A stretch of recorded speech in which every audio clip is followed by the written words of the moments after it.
25, okay, New Year's, 25 Pasko, dito sa Amerika ay nagbigay tayo sa inyo ng bonggang-bonggang pasabog, right? Na ginagawa sa Malacanang, yung kanilang marching order actually sa kanilang mga trolls, sa kanilang bayarang vloggers, at bayarang mainstream media. So, pinaano natin yan sa inyo, pinasabog natin yan mga palangga.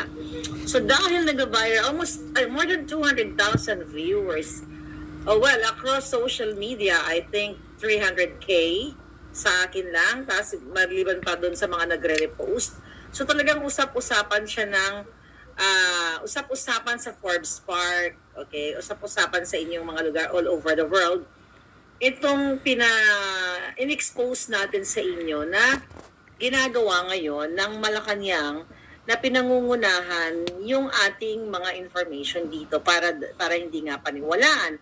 At ngayon, gigil na gigil at pikon na pikon si Lisa Smugs, kaya manggugurgur yan. Okay?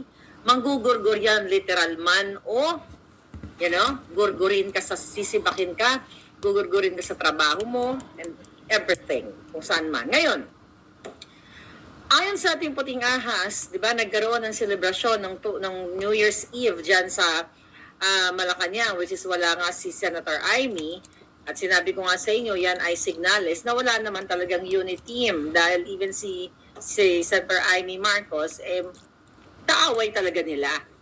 Okay? Kasi kung hindi sila magkaaway, kung may unit team sila, dapat kompletong pamilya, di ba? Pasko yan.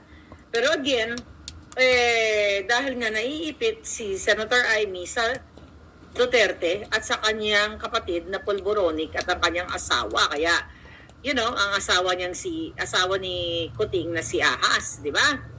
So, yan ang nangyayari sa loob. Nagalit na galit ngayon si Kuting, si Ahas, ang mga asa palasyo kung bakit nalalaman ko itong impormasyon na ito. Kaya gumagapang sila ngayon, naghanap sila ng mga tao kung paano gurgurin yung ating mga informante, ating mga putingas, at kasama na ako doon. So, kailangan talaga